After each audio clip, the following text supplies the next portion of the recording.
There was a lot of frustrations that I had with myself, with coaches, with family members, with a lot of things around me that were just building up and creating a big avalanche of frustration.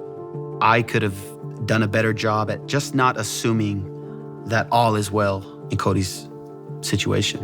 When he called, it's a difficult situation where he explained why he wanted to go into the portal. And whether that I agreed or not, it was just, this is his life. I need to show him that I cared about him and whatever he wants to do. After I hit the portal, I was pretty frustrated just because it's the unknown. You don't know until you do it. You can't speak to any colleges until you put yourself in the portal. It was a major shock, to say the least. It was a good reminder for me in this era of college football, transfer portal, NIL, that the most important recruiting job you have is to recruit your own room.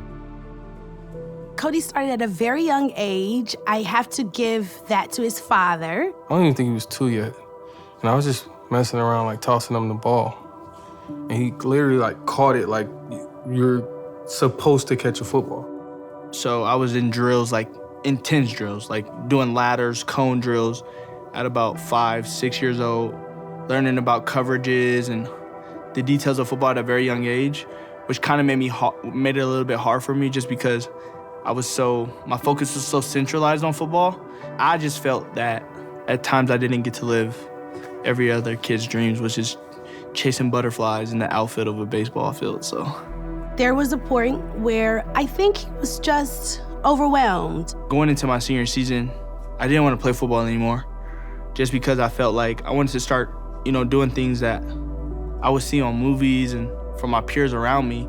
He kind of laid into me a little bit. Like, Dad, I wanted to go to the museum every once in a while and go to the beach or just have a conversation with my father about something other than football. And it kind of hit me like a ton of bricks, like, whoa, I kind of robbed my son of a childhood. It was a realization that I made some mistakes. In those conversations, I think we just had to reimagine, revisit the desire, be reminded of why he loves the game. It was a pivotal moment in my life because my village around me kind of made it very clear that when God gives you a gift, you don't tell God when that gift is done. You stay on that path until God says, okay, you've hit the ending road for this specific task. Now let's move on to the next thing. About a day or so, I don't know what happened. That's between him and God, but he changed his mind and the rest is history. He's a guy who was a very, very productive high school player at one of the biggest high school programs in the country. The things that he was able to do, he led the country in reception yards, touchdowns, all that stuff. He had all the stats to back it up. In my senior year, when I started doing a lot of spectacular things with the ball in my hand and making big plays, my recruitment was really slow. It's different for every kid, you know what I mean? It's no cookie cutter version of recruiting. We don't worry about things that we don't have control over. As long as he took care of business in the classroom and took care of business on the field, then all that other stuff would take care of itself, whoever it might be. It only takes one. And then it kind of picked up at the end, but when it picked up, it was BYU. When BYU came calling, it was like, this is the place that I want to be. We felt really fortunate to get him here in the first place, and from day one, right away as a true freshman, he was in the mix to get playing time. Unfortunately, he faced some injury.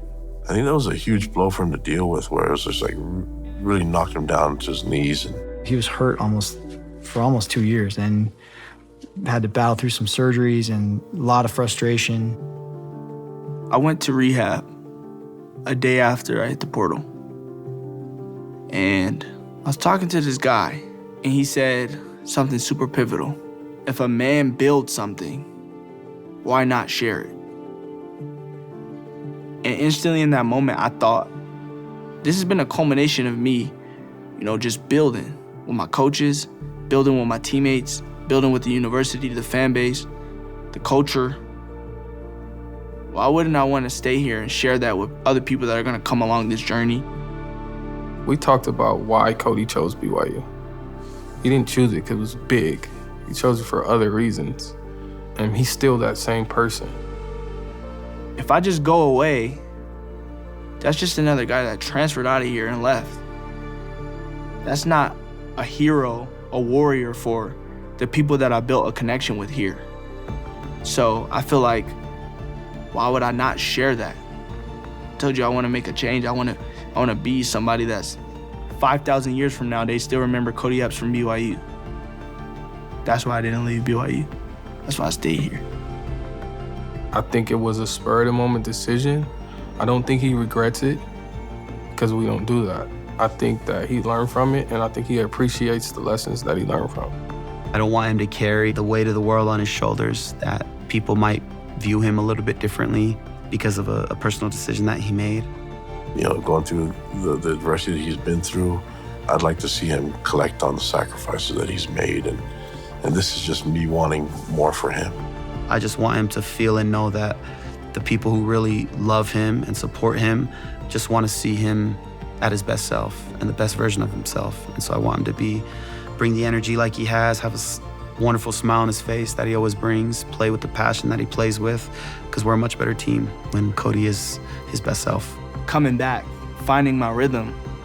I want to make everything about everybody else. How could I be pivotal to everybody else's career, to everybody else's football focus? I still have a lot of goals for my personal self, but how can I be there for everybody else?